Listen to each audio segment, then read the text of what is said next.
Honda has brought their NT1100 DCT to the United States. That's been a bestseller in Europe for the last 3 years. So we're going to take this out and see if it really is positioned as that filler in the sport touring gap between the NC750X and basically the Goldwing in their touring lineup. What's up, everybody? I am Ghost here for Chase on Two Wheels. We're out here in Southern California, and we're going to see if the Honda NT1100 DCT can handle the California highways, the twists and turns, and apparently we're going out to the desert. That's the desert. Why are we going to the desert? Okay, I gotta go get some sunscreen on, then we're going to get on the bike and just to see how this thing does. So let's go get to it.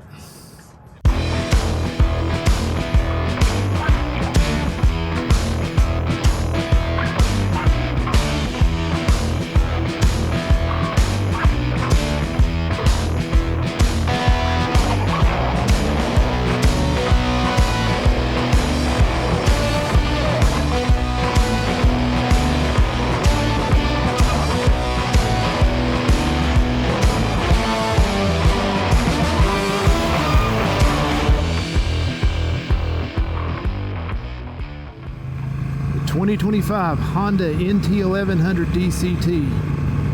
It has the same 1100 parallel twin that is in the Africa twin. You'll also find it in the Rebel 1100. Puts out about 100 horsepower.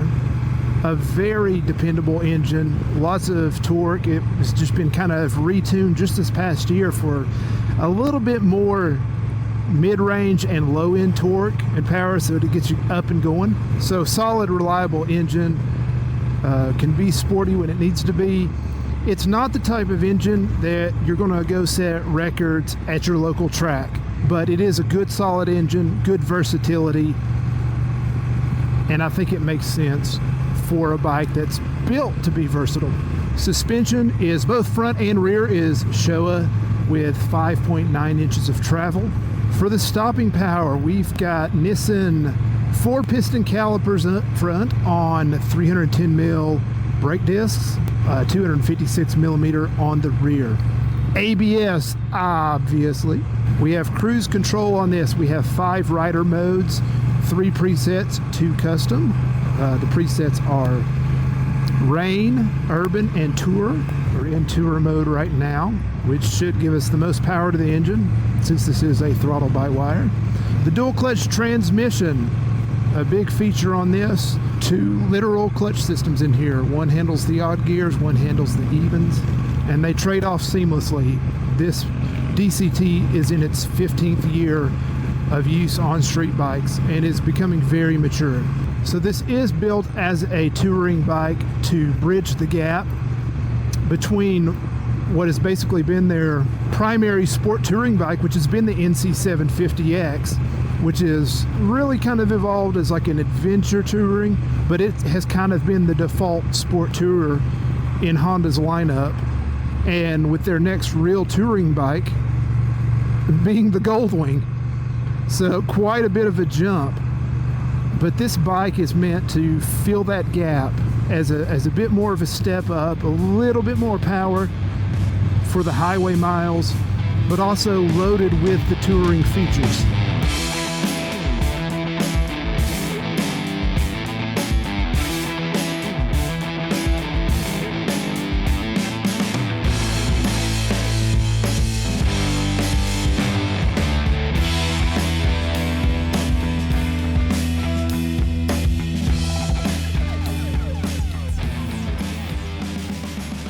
Hey guys, while we're sitting here waiting on a run through for the photo shoot, just want to let you know that this video is brought to you by Insta360. We're running the Insta360 X4, shooting 8K 360 all around you.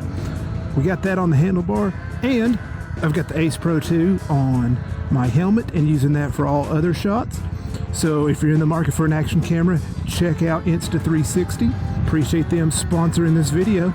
Let's go ride and capture some more memories. All right, so let's run through some of the things about this machine, that the stats of it, and kind of what my impressions are so far, starting with the power plant on this guy. This is the Africa Twin 1100 engine, a 1084cc parallel twin, and it seems to be just super efficient, super versatile.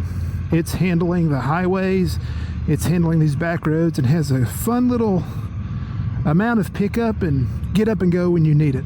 This is a slightly updated version of the engine. They've done a little bit of tuning and tweaking, so it's got a little bit more mid and low range torque to get you up and moving, which is exactly what you want in a machine that's designed to be versatile, easy to use, etc. Talk a little bit about the brakes on this. I like the brakes. They're doing really good. We've had some twisty roads, we've had some highway miles, we've had some times I've had to get on the brakes a little fast, and they're very responsive. Nothing too major about them, but good solid brakes, good stopping power. I mean, of course, you're going to have the dual discs up front, so solid job on the brakes. Moving on to the suspension, as I mentioned before, Showa suspension. You got 5.9 inches of travel on both front and rear. And while I haven't had this like suspension tuned in to just for me, it soaks up the road very nicely, unless there's just a huge dip or something. But it seems to do exactly what it needs to do when. Moving on to the DCT on this thing, I have to say, I really enjoy the DCT. I still enjoy, shifting a bike manually on my own, but the DCT has certainly been refined and improved. I can definitely tell a difference. I mean, even when I was getting after it a little bit, when I'm trying to keep up, I looked down and it was in second gear when I was going 50. If this were a previous version, it would have been at least fourth, maybe already trying to go to fifth. So I think it's really respecting, especially what mode you're in. That sport mode actually means you're in sport. And through all these twists and turns, for someone like me who is not an expert in that realm at all, let's just admit it, it makes it so much more easier and approachable for me to not have to worry about what gear I'm in. I'm always in the right gear. And I think that is a huge plus for this machine. One thing about this bike with the DCT, when you turn it off, it automatically goes into neutral. So if you're parking on a hill or something, normally on a conventional transmission, you would pop it into first gear to lock it in place so it doesn't roll. Here, this has the handbrake, which you just flip up like that. And now I'm not rolling anywhere. I'm on a little slope here. And then when you're ready to go, simple as that. So that's a nice little thing. They've changed it up a few different ways, as maybe like an extra lever over here, or there's like a little bar you could pull up and latch into place. But yeah, I'm digging this. The left hand controls. I mean, look at this. There's just, up, down, back, forward, enter, return, horn, blinkers, hazards, downshift, upshifts back here, brights, phone, volume, function. This is how you turn on heated grips and the volume. So you hit this function button and then turn this. All that to say, there's a lot going on over here, and learning it initially there's a learning curve here. But I think if you own this bike, you definitely figure all this out and you just get used to it. So it's not a bad thing. It's just you got to figure it out. Over here, pretty simple. You've got this A and M button. This goes from automatic to manual mode. If you're in automatic, this puts it in neutral, then drive and sport, and then you hold it down to shift between the sport modes. Cruise on and off, and then your typical resume, accelerate, and set, decelerate. Pretty standard stuff. One spec I'm not sure I mentioned earlier, the fuel tank is a 5.4 gallon tank, which I think for any kind of touring bike, you want it to be probably around 5 gallons or more. With the fuel efficiency of this motor, especially if you're riding it in drive mode and being kind of more conservative on the throttle, you'll get 250 miles easy out of this. I don't know what the miles per gallon is exactly, but you've got that on your screen here. You can look at that about what your current MPGs is, and overall you can calculate that out. But the versatility of this engine can allow you to get a really good range on it.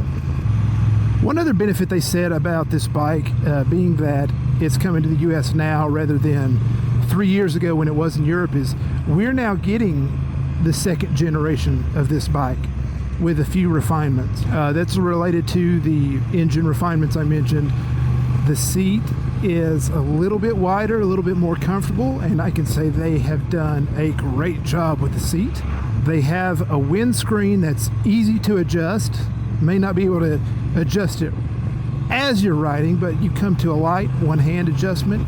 It's got 5 different points and can go to a real low setting as well. They have these little wind guards up front to kind of help deflect the wind around the side of your body too. And there's even some wind deflectors down around your legs. So this is really going to protect you from all sorts of weather. I mean, this is checking all of the boxes a touring machine should have. Of course, it has cruise control over here, which I don't know if we'll get an opportunity to use that again. I think everyone here is very excited to twist the throttle and go and manually do that. So.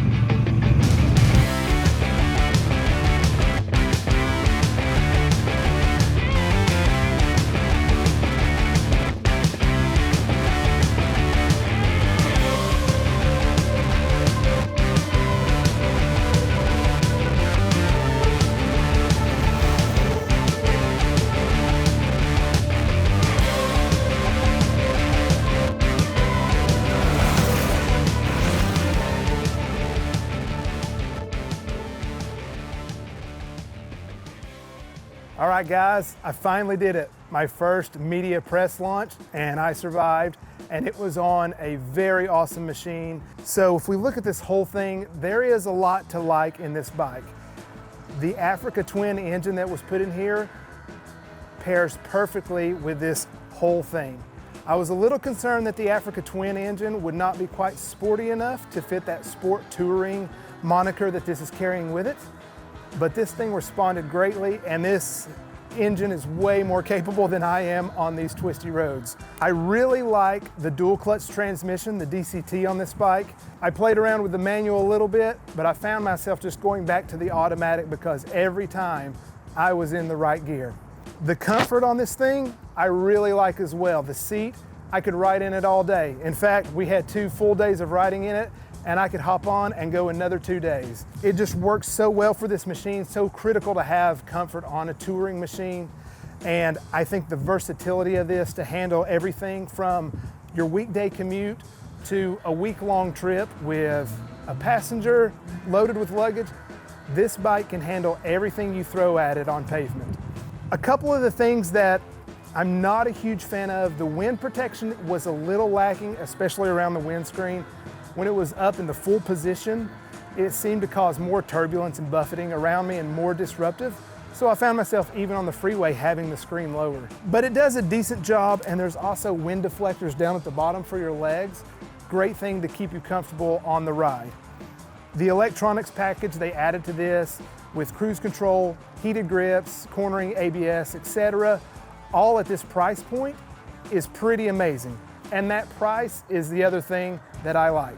At $11,899, you're getting a lot of bang for your buck out of this bike. I wish the side cases did come standard with this, but I can understand that being an option so that you can customize this how you want to. Maybe you want soft luggage or some other type of luggage, a top case, what have you. So all in all, this is a great machine. I think it's going to do really well. I was very impressed with the DCT, the comfort, and this is just a solid machine from Honda. I think they hit a home run and definitely bridged that gap in their touring lineup. Guys, thanks for sticking with me. Sorry if I was a little all over the place. These events are kind of rushed. It was my first experience doing this. But if you have any questions or comments about the bike or questions for me, drop it in the comments. Tag me at @GhostOnTwoWheels.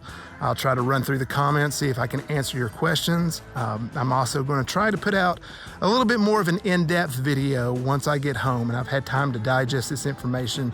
How do I feel about this bike compared to my own? And really kind of go to a deeper level on this. That video will be out sometime after this video is out on my channel. Again, at Chaseontwowheels, so if you want to check that out. Anyway, y'all ride safe, y'all ride smart, and we'll see you on the next one. And I've been through the desert on a Honda with no name, but it actually is called the NT. Oh, triangle-headed snakes ahead. Hunchback snake ahead. Dead snake? I don't know. You know how you can know that a cactus always wants you to hang out with it? Because it wants you to stick around. Okay, not my best. It's morning.